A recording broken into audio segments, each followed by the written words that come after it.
You ever stumble across some place that just sort of feels off?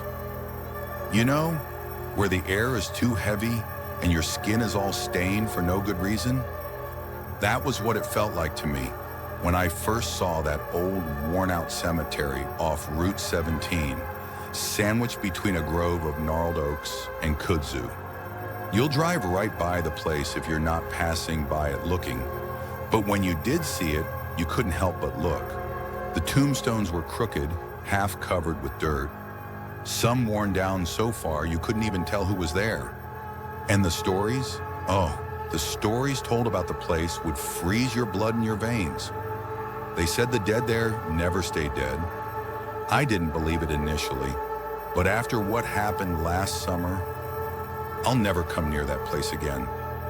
My name's Ethan, and I'm just a regular guy from a small town in northern Georgia. I'm not a thrill seeker or some ghost hunter wannabe. I'm a mechanic, 26 years old, with a girlfriend named Sarah and a beat-up Chevy I've been nursing since high school. Life was normal until last July, when my friend Jake came up with the idiotic plan to check out the old abandoned cemetery everyone in town used to talk about. It was St. Agnes, but no one had a clue why. The church it belonged to burned down in the 1800s, and the cemetery was just left to rot. Kids challenged each other to sneak in at night, and the old-timers said they'd seen moving figures between the tombstones. I always thought it was just rumor, small-town legend to scare off the new folks. Jake, though, he devoured that. He was the kind of guy who'd watch all the scary movies on Netflix and then try to get us into his scheme. "Come on, Ethan," he said to us once over a diner dinner, his eyes aglow over a plate of fries. "It's just a cemetery. We'll take some flashlights, maybe a couple beers, and see about the rumors. You in?" Sarah, sitting next to me at the booth, booted me under the table. "Don't you dare," she growled, her brown eyes dancing over me. She was always the sensible one, keeping me in check. But Jake had this ability to get inside your head, and I'll confess that I was intrigued. Not about spooks or anything stupid like that, just the building. Why did it terrify people so drastically? What was really out there? "Fine," I told her, shooing Sarah's glare away. "But if we get caught trespassing, you're springing me." Jake smiled. "That's the attitude. Tomorrow night, midnight, me, you, and Corey. It'll be legendary." Corey was the cousin of Jake, a mousy little guy who worked at the hardware store. He wasn't too chatty, but he'd follow Jake anywhere. I figured with the three of us, it would be safe enough. Just a little trip to go see what was what, have some laughs over old graves, and head home. No big deal. The second night, I kissed Sarah goodnight and told her I'd be careful. She wasn't buying it. "If you don't text me by 1 a.m., I call the cops," she told me, joking but not joking at all. I promised to be careful and left to join the guys. We drove Jake's truck half a mile off the road from the graveyard, just in case. It was a sweltering, humid night, the kind of Georgia summer night when your t-shirt sticks to your back. The crickets sang so loudly they drowned out our footsteps as we trudged through the woods, flashlights bobbing off the trees. Jake was revved up, running his mouth about the stories he'd heard. Lights swirling over the headstones, ghostly whispers in the wind. Corey was quiet, his flashlight tracing the ground. I just wanted to get it over with. When we pulled up at the cemetery, my gut roiled. It was uglier than I'd imagined. The iron gate was rusty, creaking off hinges like it hadn't been touched in decades. Behind it, the graves stretched in crooked rows, overgrown with weeds and shadows. Some of the gravestones were cracked, others leaning like they'd been pushed. The air felt thick, like it was pressing down on us.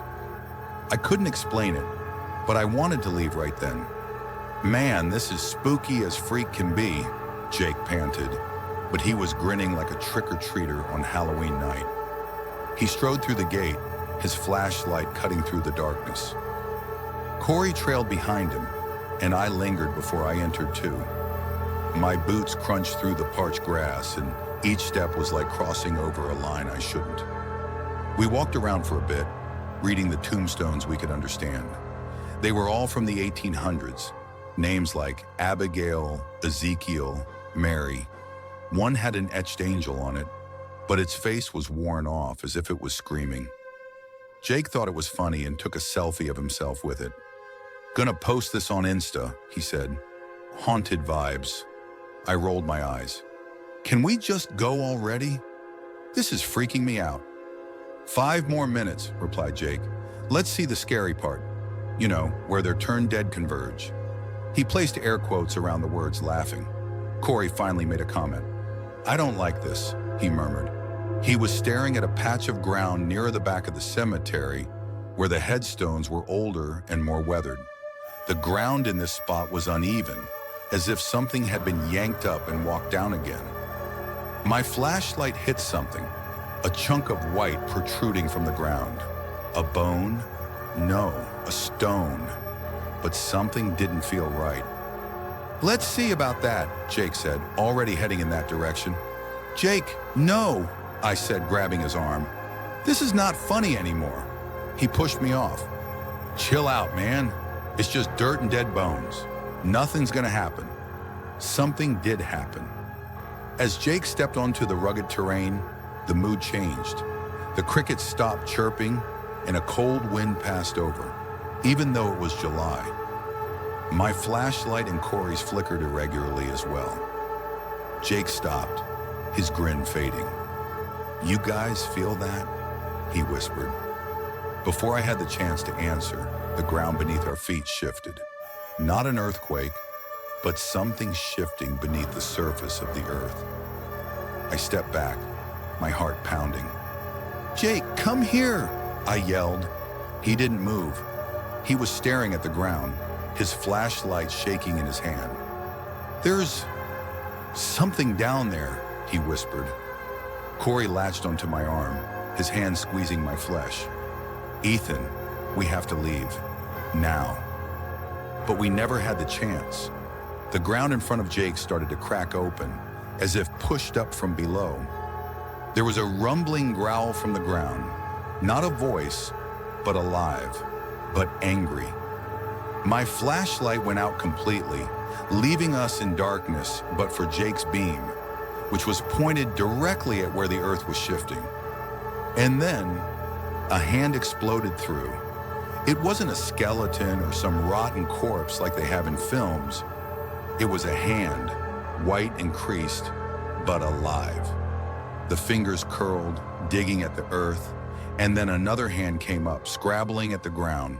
Jake screamed, letting his flashlight fall, and stepped back. I couldn't move, couldn't breathe. My brain was yelling at me to get out of there, but my legs refused to obey. The body pushed itself out of the ground, sluggish and effortful. It was a man, or what was once a man. His garments were tattered, like he'd been buried in them for 100 years, but his flesh remained whole, stretched tight over his skeleton. His eyes, God, his eyes were the worst. They were milky white, like a blind man's, but they saw us. He turned his head toward Jake, and a rasping, low-pitched sound came from his throat. "Get out," he hissed, his voice like dry leaves scraping together. Jake was shrieking now, backing away wildly. "What the hell is that?" he shouted. Corey yanked me toward the gate. "Run, Ethan, run!" We ran, tripping over graves, leaves tearing our clothes. I could hear Jake behind us, his screams ringing in the night.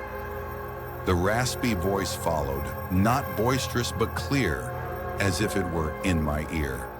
"You woke us." I don't know how we made it to the gate. My lungs were burning and my legs were jelly, but we didn't stop until we reached the truck. Jake wrestled with the keys, cursing and crying, and finally managed to get the engine running. We sped off, tires screeching, and never looked back. When we got into town, we didn't say a word. Jake dragged me home, and I saw his hands shaking on the steering wheel. Corey wouldn't even glance at me. I staggered in, my heart still racing, and saw Sarah waiting up for me. "What happened?" she asked, her voice slicing with worry. "You look like you've seen a ghost." I couldn't tell her, not at the time. I just shook my head and replied, "We're never going back there." The next days were a haze. I wouldn't sleep. As soon as I closed my eyes, I would see that thing emerging from the earth, white eyes gazing through me.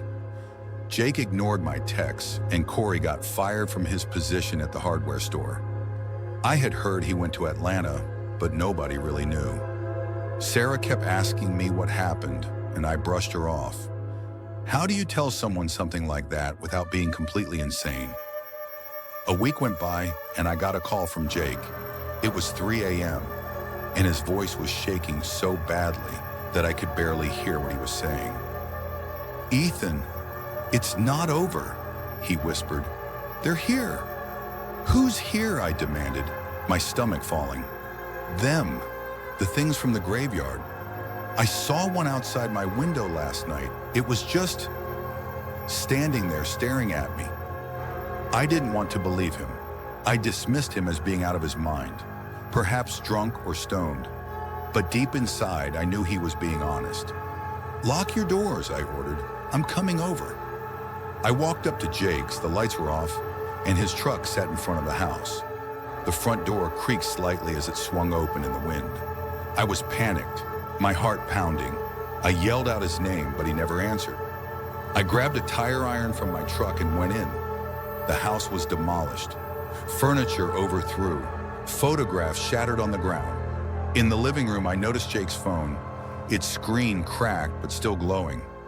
It was open on a photo, a blurry image of his backyard at night. In the corner, half concealed, was a figure.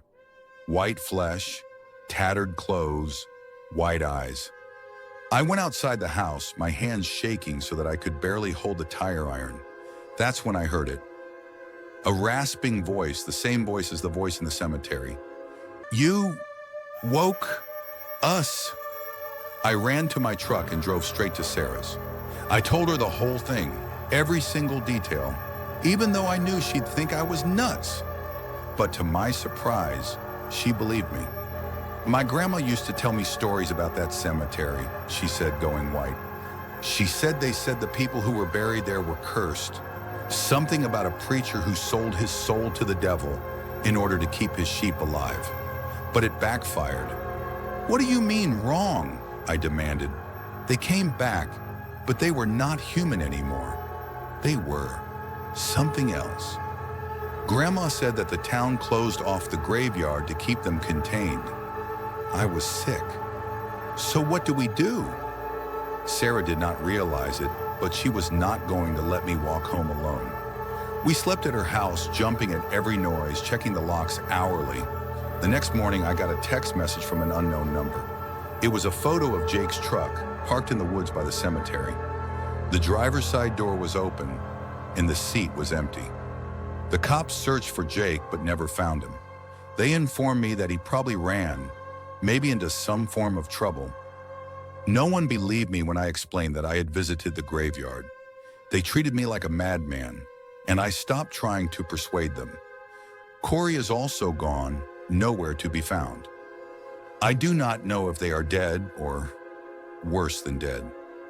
Sarah and I departed for another town a month later.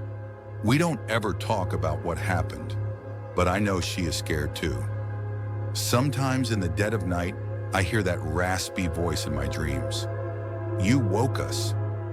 I have no idea what they are or what they want, but I do know this much. They're not done with me. I drive to work a different way today, bypassing Route 17. But sometimes when the sun hits the trees at the right angle, I swear I see something flicker in the shadows. A white hand, a glint of white eyes. I tell myself it's my mind playing tricks, but I'm not so sure. If you ever find yourself in North Georgia, steer clear of the old cemetery off Route 17. Don't go looking for it. Don't ask for it. And for goodness sake, don't enter it. Because the dead there, they don't stay dead. And once you wake them up, they'll never let you go. Hey, if this made you shudder, like and subscribe for more scary stories. Leave a comment down below. Has there ever been a place where you've ever felt off? I want to know about it. Stay safe, and I'll catch you in the next one.